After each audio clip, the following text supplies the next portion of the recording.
It was only a few months ago that Alistair Johnston signed a new deal with Celtic that actually keeps him under contract until 2029. But we know anything can happen in the world of sport. So here's the rumor mill.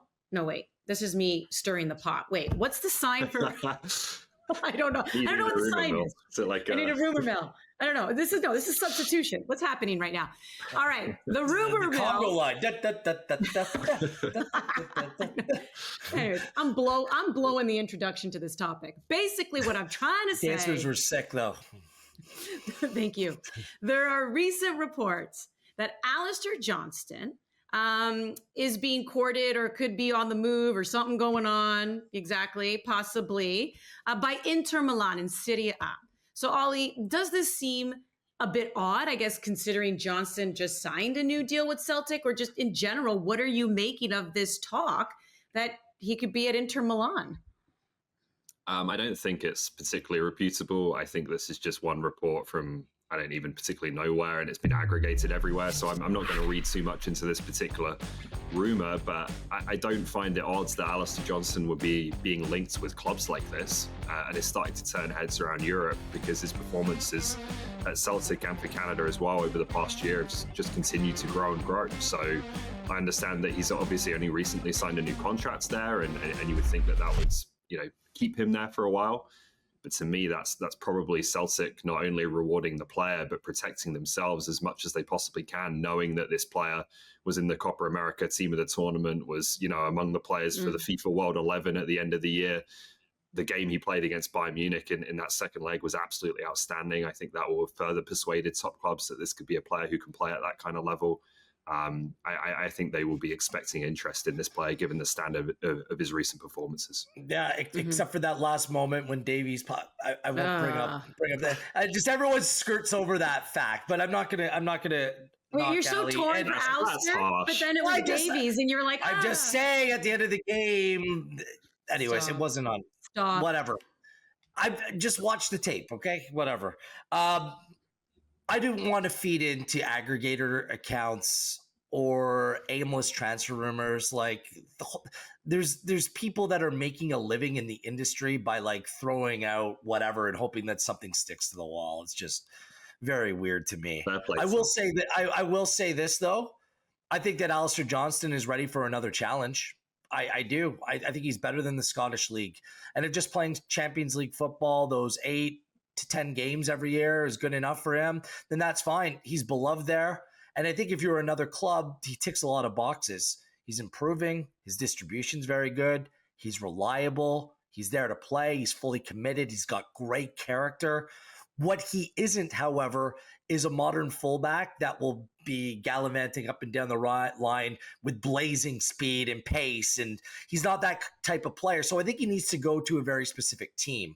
I don't think he fits the bill for every team or every league out there, but there's certain step ups in better. There's a certain step up in better leagues with certain teams where I can absolutely see him making the jump. And I just think like he's ready for his next challenge. 100 plus games with Celtic. It's a great accomplishment. Played for an important team, but it's an important team and not a very good league. And I think that he's kind of outgrowing it now. I think that's fair to say, isn't it? Yeah, I mean, I would just say, in terms of the type of fullback he is, like, I think there are more and more teams that want something a bit different in their fullbacks nowadays than that kind of attacking, aggressive player. Absolutely. I think you've seen it. You look at Manchester City as a prime example, of maybe a team that in the past you would associate with wanting to. How's that going for them? How's that going for them? It's gone pretty well over the past several years. To be honest, this year when they changed, it's been bad, very bad. They made this change multiple years ago to go to fullbacks like Kyle Walker and Guardiola, who are much more defensively sound, much more, I think, safe players in those positions than maybe they've been playing before, and they won the Champions League. So I think there is Walker's blazing speed. And now he's gone. But he's of course. We're not talking about this season. Well, I am, because that's when they've kind of changed the way that they played. No, it's not. As I said, with Walker and Guardiola, it changed multiple seasons ago from the likes of Benjamin Mendy and Cancelo. I will say this, linking him to Inter would require a positional change. He'd play in a back three. He's not going to be a wing back playing on the right. Yeah. So, but I'm, how it relates to him playing for the national team. He's a right back in a four.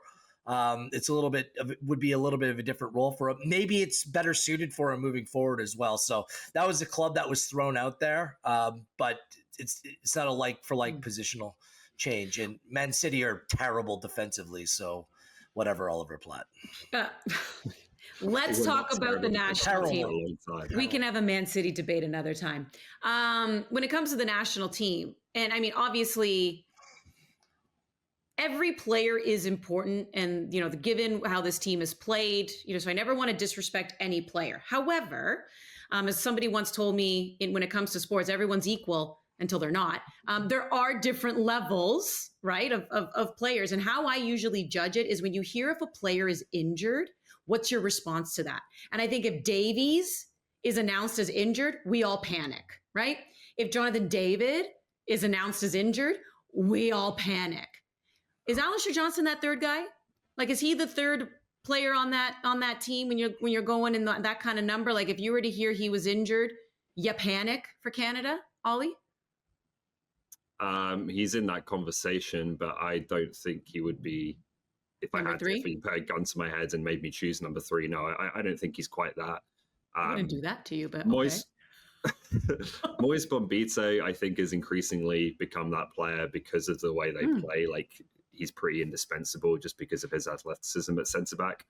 I also find when people are having these conversations now about the hierarchy of players or who the top players are or whatever, it's like people have forgotten who Stefan Eustaquio is. Like, he's still absolutely indispensable to Canada in the midfield. If Eustaquio can't play, like, take a fully fit squad, and if any single player isn't there, Eustaquio is still a massive problem and right up near the top of that list. He's a captain in all but name. He's their best central midfielder, I think, by a comfortable distance. So I would put those two in there. Johnston's certainly in the conversation, I think, soon after that. Yeah, 5 or 6. Bombito's irreplaceable in the team now. I honestly feel that way. That center back depth isn't quite there. Just the physicality, the pace, the ability to play quickly and cover ground in behind. He does it all. Eustaquio is a good one. We keep on forgetting about Kyle Larin. I don't know why. All he does is score goals on a team that after Jonathan David, there isn't a lot of proven goal scorers over the last couple of years in the team, is there? It's been Jacob Schaffelberg, who for club isn't really a goal scorer in his own right? So I think Kyle Larin's worth the shout as well, not taking anything away from Alistair Johnston. It's the intangibles too, right? The leadership, the character that he brings to the team, like some things that you might not measure in terms of performance, but he's as reliable as they come, and he's just such a big part both on and off the field for the national team. Yeah, and a lot of fans will be excited to see him back in action March 20th, Nations League, the Final Four, and we know that in that semifinal they're going to be taking on Mexico. Mexico has just announced their squad for that CONCACAF Nations League. What do you make of Mexico's team, Wheels? This has been kind of the story recent times when they played Canada, maybe not in terms of the high-end talent. They're not like for like, but there's certainly greater depth. There are players who are now playing some really good football. A big problem for Mexico is going to be, has been in recent years, who's going to be the regular player to contribute goals. And I look at the way that Raul Jimenez is playing right now for Fulham. He's such an important player. He had that head injury that set back his career so much. Like, he was on an incredible incline, and he's looking more like the player he used to be. And if he can be that player, a reliable focal point for this team, they're going to be very difficult to beat. So I know that Santi Jimenez went to AC Milan. He hasn't necessarily hit the ground running, and he doesn't score for the national team as well. So look, I think this Mexico team, players who are fit, playing in season, important players for their clubs. I think there's some question marks about the Canadian players and maybe the roles that some of the players are playing right now and how some of the depth may be tested. So this Mexico side, when I went through it, it looks to be a team that's going to be much better than the group that played to that just awful to watch 0-0 draw in the friendly this summer. I think they're going to be a much better outfit with a manager that they understand a lot more in Aguirre.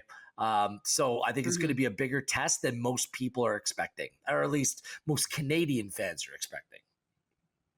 Yeah, maybe. Like, I think it's going to be a really difficult game. Don't get me wrong, but I still look at like the Mexican forward group. Raul Jimenez is an excellent player. He does a lot of things really well.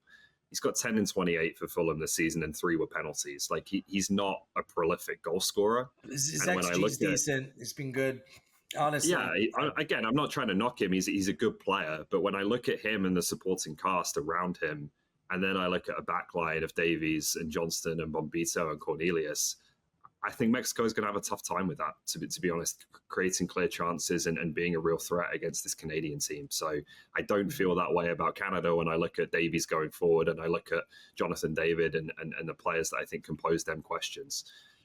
Wills is right. It is always a contrast in the matches between these two teams, between high-end talent and maybe Mexico obviously being a bit more depth, having a bit more depth and being a bit more balanced. Well, and being a little bit more spicy. I mean, in that friendly that we saw back in September, the 0-0 draw, I mean, it was a stop and go game because, the Mexicans trying to get under the Canadian skin. Granted, the Canadians, they maintained their composure, Richie Larea. So it was good in that sense. But if they've beefed up a little bit, Mexico has since September when it comes to their lineup, plus they're still very aggressive like that, it's going to be a strong challenge. Won't be pretty football, but that isn't to say that the Canadians still can't get the job done. Anything can happen on March 20th.